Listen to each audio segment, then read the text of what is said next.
Bienvenue dans l'Almanach, le podcast de Bretagne Culture Diversité, dans lequel des historiennes et des historiens nous racontent des événements qui ont marqué la région, au regard de leurs dernières recherches et à l'aide d'archives mises en son. À la page du jour, le 30 septembre 1738. Le lieu, l'Acadie, à l'est du Canada. Un missionnaire breton, Jean-Louis Leloutre, prend ses fonctions auprès des tribus amérindiennes Micmac dans une zone alors sous domination britannique. Il faut bien voir que ce missionnaire qui arrive de Morlaix découvre un environnement complètement étranger, une manière de vivre qui n'a rien à voir et un climat qui est complètement différent. Et puis il y a la question de la langue. Eva Guillorel est maîtresse de conférences en histoire moderne à l'université Rennes 2. Elle est spécialiste des cultures orales et a notamment publié l'article « Parler breton en Nouvelle-France » dans les mémoires de la Société d'histoire et d'archéologie de Bretagne. L'alliance politique et militaire avec les Amérindiens est absolument essentielle pour la survie même de la colonie française. Donc, ce qui explique aussi que les relations soient meilleures, non pas par philanthropie des Français, comme on a dit parfois, mais simplement par compréhension stratégique de l'espace et des relations à avoir avec les populations pour pouvoir s'installer dans ce grand espace. Il est clair, y compris pour avoir un ascendant sur ces populations et donc pour pouvoir les guider plus facilement, les mener dans la lutte politique que souhaitent les Français, eh bien, c'est très important de parler leur langue.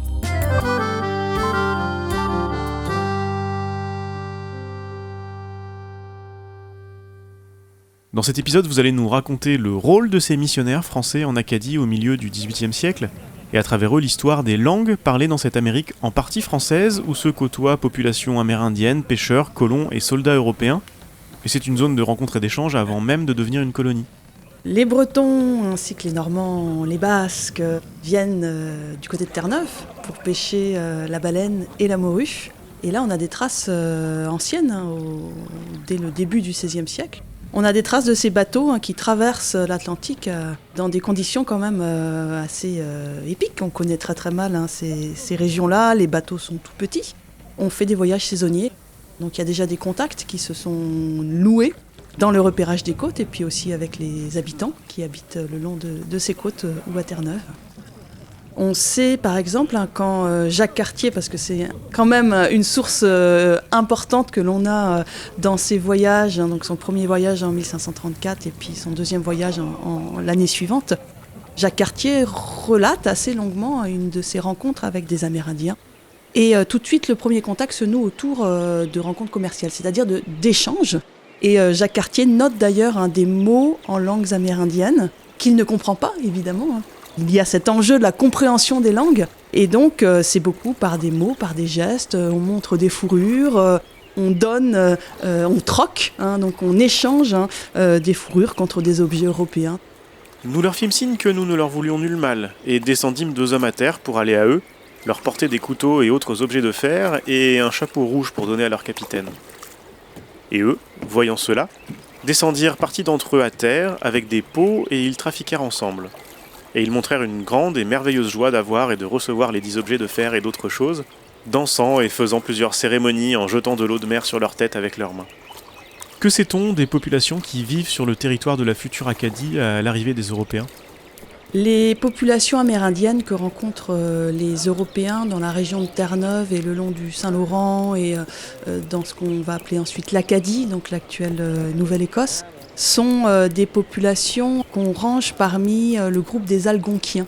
Ce sont des populations semi-nomades qui vivent de chasse, de cueillette, qui se rassemblent par moments et qui passent l'hiver en petits groupes.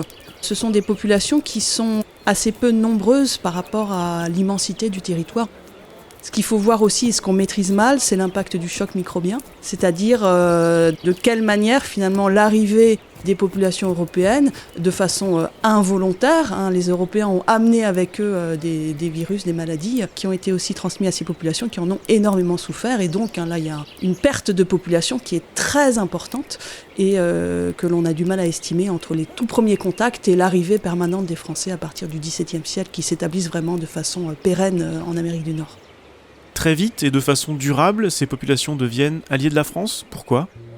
Les logiques d'implantation entre les Français et les Anglais, qui sont les Européens les plus proches géographiquement des Français à s'installer en Amérique du Nord, ne sont pas les mêmes. Les Français ont développé un empire de type extensif. On parle parfois d'un empire potamique. Potamos en grec, ça veut dire le fleuve.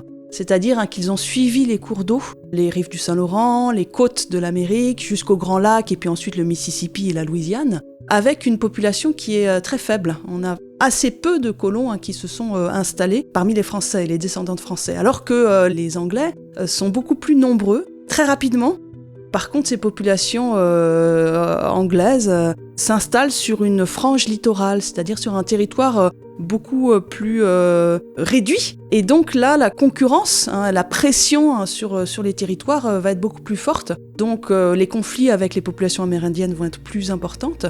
Et puis aussi, parce que les Français sont très peu nombreux, ils le savent, et les Anglais sont une menace pour eux, eh bien l'alliance politique et militaire avec les Amérindiens est absolument essentielle pour la survie même de la colonie française. Donc ce qui explique aussi que les relations soient meilleures, non pas par philanthropie des Français, comme on a dit parfois, mais simplement par compréhension stratégique de l'espace et des relations à avoir avec les populations pour pouvoir s'installer dans ce grand espace. Tout cela se noue entre autres en Acadie, aujourd'hui la province canadienne de Nouvelle-Écosse. C'est l'un des 2 pôles d'installation des Français au XVIIe siècle avec la vallée du Saint-Laurent autour de Québec. Nous sommes également dans une zone frontière entre colonies françaises et anglaises, aujourd'hui très proche de la frontière entre le Canada et les États-Unis. C'est un territoire stratégique qui oscille donc entre domination française et domination anglaise à l'époque qui nous intéresse, avec des populations amérindiennes peu nombreuses et dispersées qui se retrouvent au milieu de tout cela. Oui, alors on a des populations amérindiennes qui sont peu nombreuses comme... alors on parle de plusieurs milliers d'individus, comme un petit peu partout dans cette région de populations algonquiennes semi-nomades. Ce sont des petits groupes de populations. On a donc essentiellement des populations Micmac qui sont installées là où viennent les Français. Et dès les toutes premières années du XVIIe siècle, les Français ont fait alliance avec ces populations Micmac, ce qui passe aussi par la conversion au catholicisme. Notamment le grand chef, même Berthoud, le grand chef Micmac, s'est converti au catholicisme et avec lui se convertissent l'ensemble de sa tribu. Et donc cette alliance à la fois religieuse, politique, militaire, économique entre les Français et les Micmac va être très durable. Parmi les Français impliqués dans cette alliance, les missionnaires ont une place de choix. C'est donc le moment de parler de Jean-Louis Le Loutre. Jean-Louis Le Loutre, l'abbé Le Loutre, est né à Morlaix. Il a fait des études au séminaire des missions étrangères à Paris. Et donc, il est envoyé au Canada comme missionnaire. Ses supérieurs le présentent ainsi à leurs collègues de Québec. Nous envoyons par le vaisseau qui va à l'Acadie Monsieur Le Loutre, qui est un jeune prêtre qui a été élevé au séminaire du Saint-Esprit et qui est de la connaissance à Monsieur Maillard. Il a de la science, de la piété et de la santé. Il ne lui manque que l'exercice et la pratique, car il n'a jamais été dans l'emploi. C'est assez intéressant parce que donc on a une époque, dans les années 1730, où l'Acadie est partagée en 2. C'est-à-dire qu'une partie du territoire, qui est la partie continentale, est passée aux Anglais depuis le traité d'Utrecht en 1713, qui a été le premier moment de décrochage de l'Empire français, où une partie des territoires ont été donnés aux Britanniques, cédés aux Britanniques. Mais il reste des territoires qui sont encore français, notamment l'île du Cap-Breton, qu'on appelle l'île Royale, et l'île Saint-Jean, qui est aujourd'hui l'île du Prince-Édouard. Et donc, il reste des populations qui parlent français, qui sont des Acadiens, qui sont catholiques, et également des populations amérindiennes qui sont catholicisées, notamment les Micmac. Et la religion catholique reste tolérée dans ces territoires. Donc finalement, la mission, envoyer des missionnaires, c'est aussi une manière de consolider la présence française dans un territoire qui est maintenant sous domination anglaise. En arrivant, Le Loutre rejoint l'abbé Maillard, spécialiste de la langue Micmac sur l'île du Cap-Breton, encore sous domination française, pour parfaire son apprentissage et surtout pour s'adapter au climat et à la langue. Ça, c'est très important, puisque pour convertir les populations amérindiennes et les convaincre de l'Alliance, eh bien évidemment, si on parle leur langue, c'est beaucoup plus facile. Donc il y a tout un enjeu d'apprentissage des langues amérindiennes pour ces missionnaires. Sauf que les langues amérindiennes sont des langues très difficiles à apprendre. et que les missionnaires sont formés au latin, éventuellement au grec, voire à l'hébreu. Mais évidemment, quand ils arrivent au Canada, ils n'ont aucune connaissance de ces langues, pour lesquelles il existe peu de dictionnaires, peu de grammaire. Ce sont des langues orales. La pratique de l'écriture est très très limitée, sauf en contexte rituel. On n'a pas de langue écrite. Donc il faut tout créer comme outil d'apprentissage de ces langues. Jean-Louis Leloutre évoque dans son autobiographie les similitudes avec le breton et l'avantage que sa langue maternelle lui donnerait. Et c'est d'ailleurs une des rares traces du breton que vous avez pu identifier en Nouvelle-France. Qu'en pensez-vous ? Ça laisse quand même un peu songeur, parce qu'évidemment, grammaticalement, en termes de vocabulaire, les deux langues n'ont rien à voir. Mais effectivement, on peut imaginer peut-être sur la prononciation de lettres qui n'existent pas en français, on pense au « r » par exemple, des liens possibles. Et puis aussi, je pense surtout que c'est la pratique de plusieurs langues qui a facilité son apprentissage du Micmac. C'est pour ces raisons que d'autres missionnaires bretons sont également appelés à servir en Nouvelle-France ? Alors on a un certain nombre de missionnaires bretons qui sont envoyés au Canada. On a aussi des missionnaires qui ne sont pas du tout bretons qui sont envoyés au Canada. Notamment donc l'abbé Maillard, qui est le meilleur linguiste que l'on connaisse dans cette région, qui vient du diocèse de Chartres, donc il n'est pas du tout breton. Mais lorsqu'il demande des aides, il demande dans ses lettres, et c'est écrit en gros souligné, qu'il veut des personnes douées en langue. Et il refuse 2 candidats qu'on lui envoie, et finalement il accepte des candidats, et ces candidats sont des candidats qui viennent de Basse-Bretagne. Alors on peut ensuite faire des hypothèses, on n'a évidemment pas de traces écrites dans les archives, mais on peut faire l'hypothèse quand même que ces missionnaires qui viennent de Basse-Bretagne parlent breton. On en a la certitude pour l'abbé Leloutre, qui mentionne dans une de ses correspondances que le breton est sa langue maternelle. Et donc on peut imaginer quand même que ces missionnaires qui parlent français, qui parlent latin, qui parlent breton, ont une connaissance des langues qui permet plus facilement d'en apprendre d'autres. L'abbé Leloutre va venir. Ensuite, Jean Manac est appelé en renfort. Il vient également de Morlaix.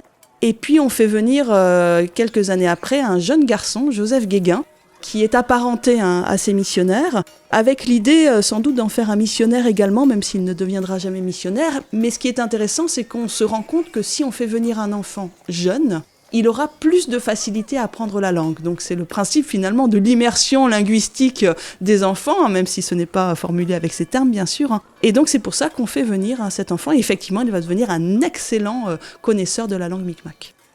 Dans un de vos articles, vous évoquez également la similitude entre les missions en Amérique et les missions en Bretagne à la même période. Est-ce que vous pouvez nous en dire un peu plus ?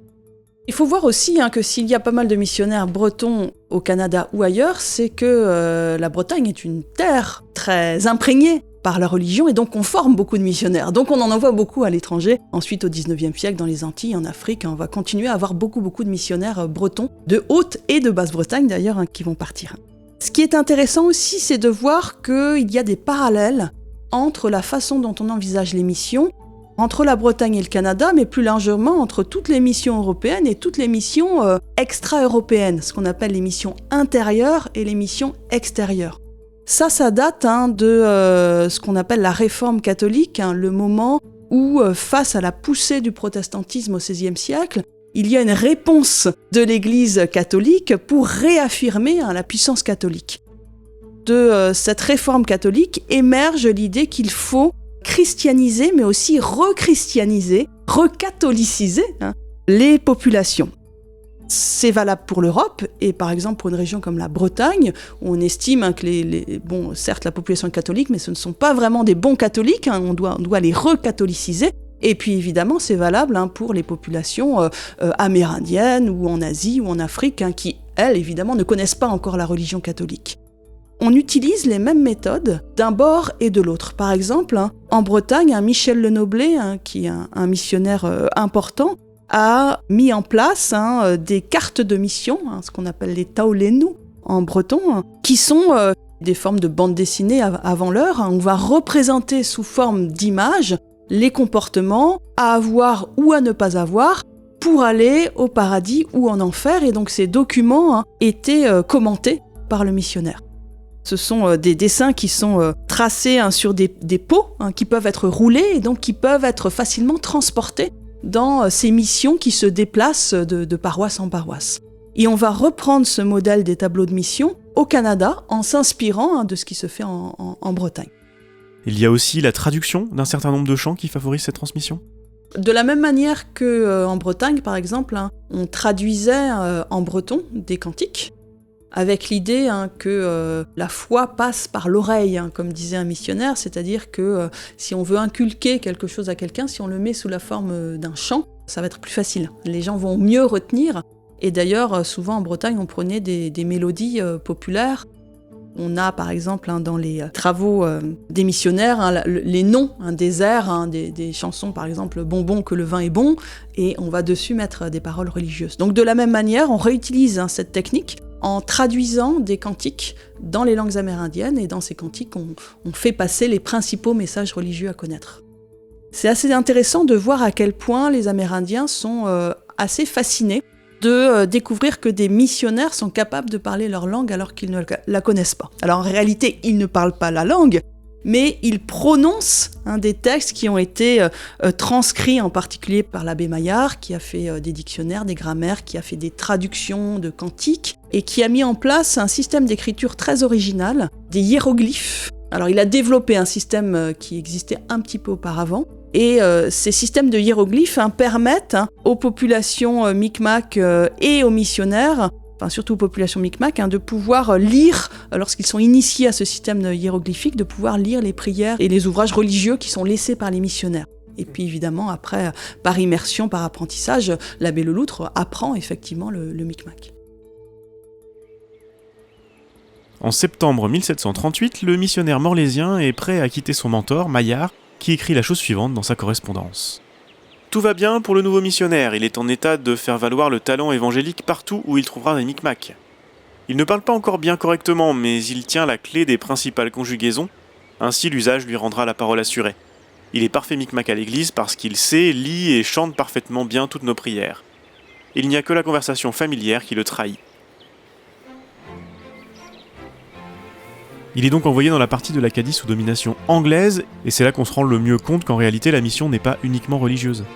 Oui, donc l'abbé Leloutre passe d'abord par l'île du Cap-Breton, donc qui est toujours française, et ensuite son territoire de mission, c'est la péninsule, qui est sous domination anglaise, donc avec une double mission, à la fois desservir les populations françaises et desservir les populations amérindiennes. Mais c'est un territoire immense, donc il faut bien imaginer encore que ces missionnaires sont peu présents auprès des populations, puisqu'il faut qu'ils voyagent beaucoup, ils circulent énormément, voilà, le travail est bien trop important par rapport à leurs possibilités.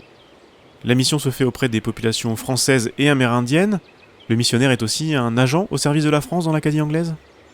La mission a clairement un rôle pluriel. Il y a évidemment une dimension religieuse. Dans ces régions qui sont passées sous domination britannique, on cherche à promouvoir le protestantisme et à convertir les populations amérindiennes au protestantisme, ce qu'ils n'arriveront jamais à faire d'ailleurs. Mais derrière ça, il y a la question politique de la présence française, et avec aussi l'espoir peut-être que ce territoire va revenir aux mains des Français, et notamment lors de la guerre de 7 ans, qui est la guerre qui va mettre fin à l'Amérique française, à l'issue de laquelle tout le territoire va passer sous domination britannique. Bien, il y a des enjeux qui sont politiques et militaires, notamment dans l'alliance avec les Amérindiens.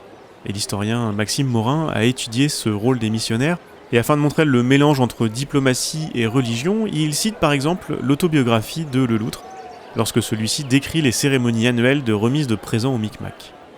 Pendant 3 ou 4 jours que durait cette distribution, il y avait 2 discours chaque jour dont la substance était de leur faire sentir l'obligation infinie qu'ils avaient au roi, surtout pour le bien inestimable du dépôt de la foi qu'il leur avait procuré.